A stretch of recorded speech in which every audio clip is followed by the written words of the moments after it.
Mukesh Kunyam in the mix.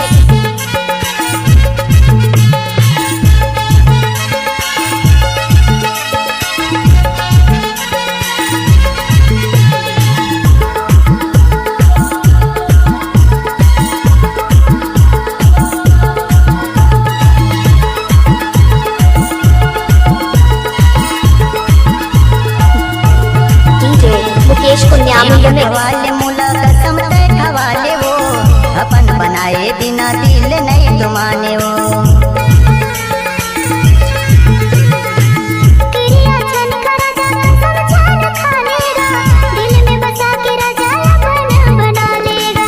अपन बनाए बिना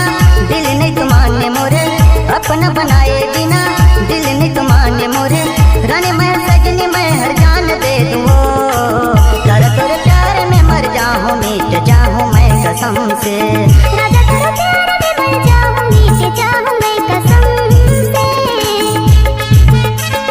DJ Mukesh Kunyam in the mix.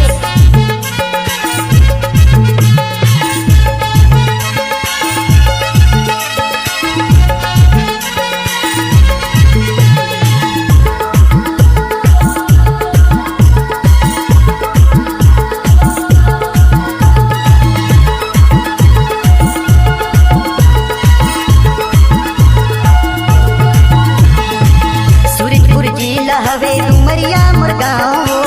पूछत याद तरा तुल साइनाओ DJ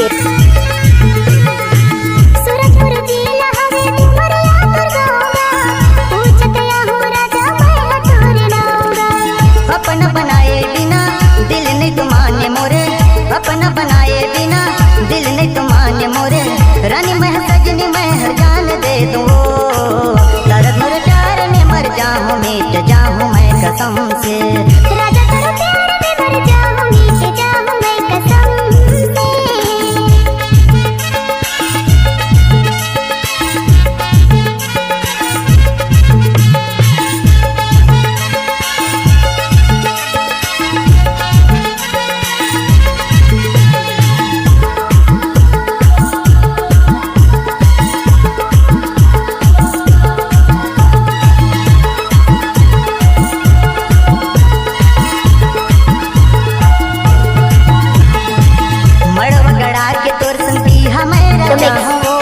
अपन बना के रानी घर मान ले जाऊं